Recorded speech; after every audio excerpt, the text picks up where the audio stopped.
Hi mga Lods! Good morning! Welcome back to my YouTube channel. For today's video mga Lods, mangunguha tayo ng utanon. Nandito naman ako sa farm nila ni Mama para manguha ng kasangkapan mga Lods. So tara mga Lods, samahan niyo ako. Dito tayo mauna sa may alugbati mga Lods. Kasi malapit lang sa pinag-introhan ko. So manguha tayo mga Lods. Kahit konti mga Lods. So nandito na ako mga Lods. Tingnan nyo. Sa may alugbatihan nila ni Mama. Manguha lang tayo dito ng ilang piraso mga Lods. Isa sa mga panglauoy ito mga Lods, yung alugbati.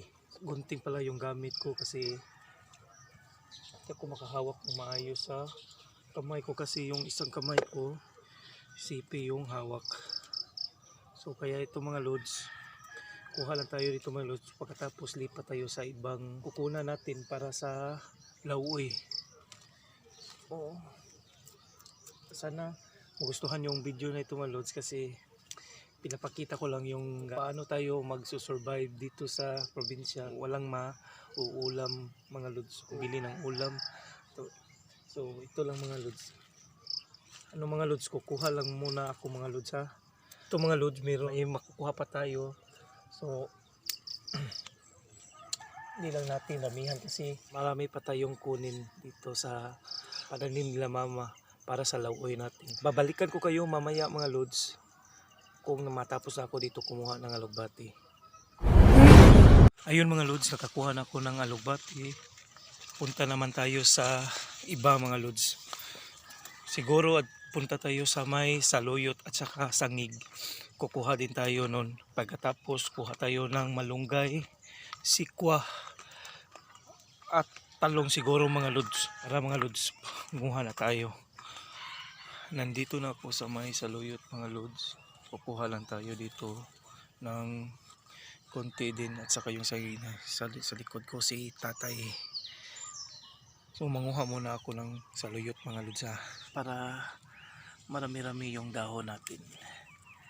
So ganito yung pagkuha ng sinabi ko. Yung udlot lang kukunin natin kasi parang half cook lang kasi yung luto nito parang half cook lang. Dapat udlot lang yung kukunin natin yung nasa itaas lang. Ito yung mga galing na sa probinsya, alam nila kung paano kukunin at alam din nila yung utan Bisaya o yung lauoy. Muha muna ako mga Lods, tapos lipat tayo sa ibang kukunan natin. Nakakuha na kong saluyot mga Lods. Hanap tayo ng sikwa o yung patula.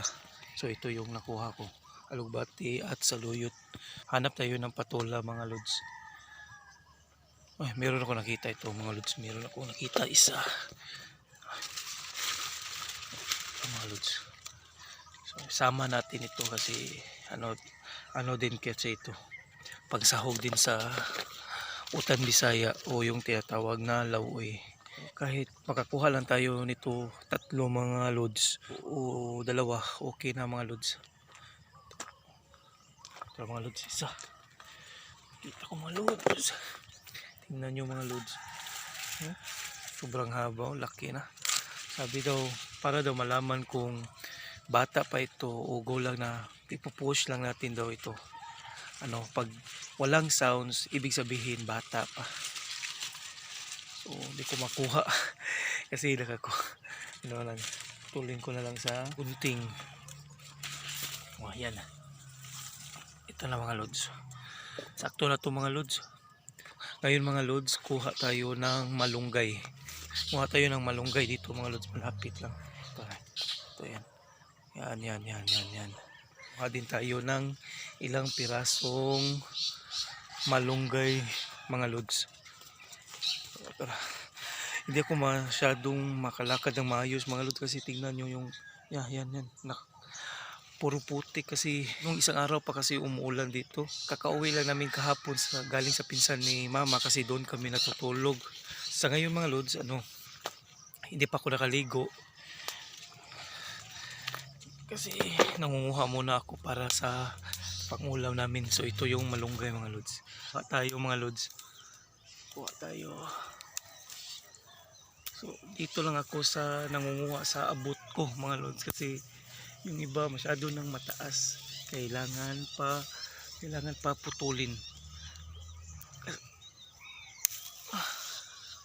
Matayo bali 6 na piraso lang o 7. Okay na to sa mga lods. Tapos ito mga lods, punta tayo sa sangig at saka sa talong. Hindi ko makalakad ng maayos mga lods kasi maputik yung chinilas ko. Dito tayo sa kabila mga lods.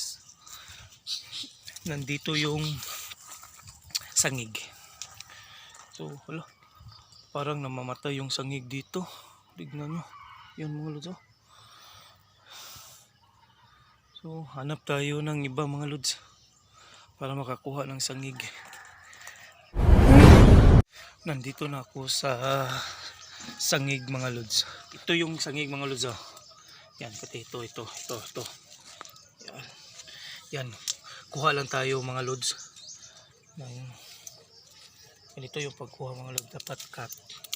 Dito yung pagkuha. Kuha lang tayo, bali 3 lang siguro mga lods. Kasi ito yung nagpapabango ng lauoy. Para kasi itong lemongrass, magkaiba sila sa lemongrass kasi ito makakain yung lemongrass. Pagkatapos natin yung isahog, itapo lang natin yun kasi ito makakain talaga. Dagdagan natin ng isa mga lods para 4 na piraso yung kinuha natin.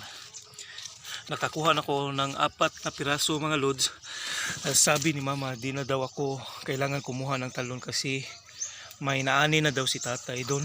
Ang gagawin ko mga lods, uuwi na lang ako mga lods kasi ako makalakad ng maayos kasi tignan yung chinilas ko. O yan. Puro putik. So uuwi muna ako mga lods. Uuwi na ako. Dito ako sa kalsada. Yan. So lakad ako mga lods ha. Papunta na ako ng bahay. Nandito na ako sa bahay mga lods. Ito yung nakuha ko. I-prepare ko lang muna ito mga lods kasi papakita ko sa inyo kung paano ito lutuin. Katapos ko na i-prepare yun mga lods. So ito siya mga lods ha. May isang tuyo. So isubak ko to. Nagpapakulo muna ako ng tubig para ready lahat. Pag kumulo na mga lods, lagay na natin to lahat para maluto na yung lauoy o yung utan bisaya natin. Update ko kayo mamaya mga lods. A few inches later. Tignan natin mga lods kung kumulo na yung tubig mga lods. Ayan mga lods, kumukulo na. Yan. So ilunod lang natin muna yung talong mga lods. Talong. Pagkatapos itong talong malunod na isabay natin yung sikwa, tas alubate, saluyot at yung iba pa mga lods. So mga lods, palambutin lang natin saglit yung talong. Nalunod ko na yung talong. So balikan natin ito mga lods. Buksan natin mga lods kung malambot na ba yung talong. Medyo malambot na din yung talong. Sobrang usok. Ilunod na rin natin yung sikwa mga lods. Sikwa. Agbati mga lods. Ilunod na natin ito para maluto agad. So yung sangig at saka saluyot sa malunggay, isunod natin maya. So palalambutin lang natin muna ito mga lods. Ayan mga lods yung lauoy. Sunod na natin yung saluyot mga lods. Ito yun. Saka yung sangig. Yan.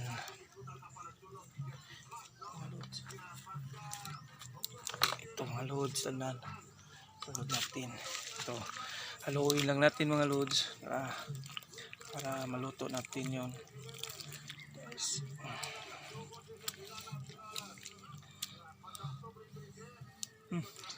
Bango.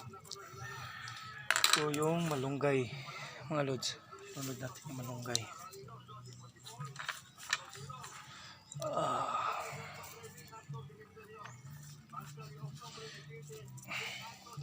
Haluin lang mga lods ulit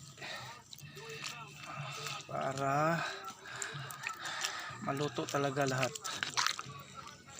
Ayan mga lods.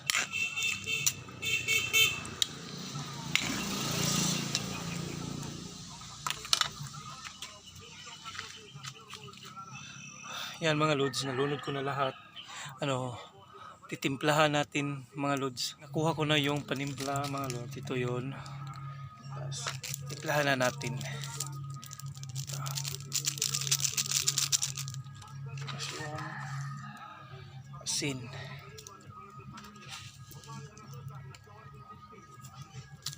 Tapos, haluin na natin mga lods. Tapos yung panghuli ko mga lods, ito yun. Tuyo. Ano ko ito. Ilagay ko ito. Tignan mo mga lods. Yan. So, takpan lang natin mga lods. Hintayin na natin kumulo bago natin kunin. Tignan natin mga lods kung kumulo na at kukunin na natin. Ito napakuloy na mga lods. Ayan. Tikman lang natin mga lods ha. Ito mga lods.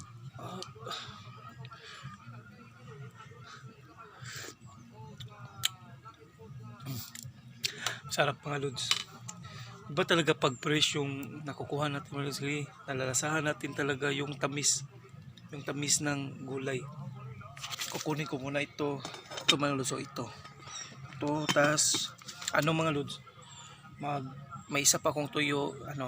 Isugba ko ito. Ganito lang ito mga lods. Ito. Ayan baka. Saglit lang yan mga lods. Update ko na kayo mamaya mga lods pagkakain na kami. Ito yan mga lods. Naka-prepare na ko sa pagkaon. Pamahaw na mo karon tra. Ang utan, ang buwad o manon nga guys. So kaon sa mga lods balik lang ko. What's up mga lods? Katatapos lang namin kumain. Tapos paligo na din ako mga lods. So salamat pala sa panonood mga lods at huwag kalimutan mag-like, mag-subscribe at i-click na rin yung notification bell para updated ka sa aking buhay probinsya.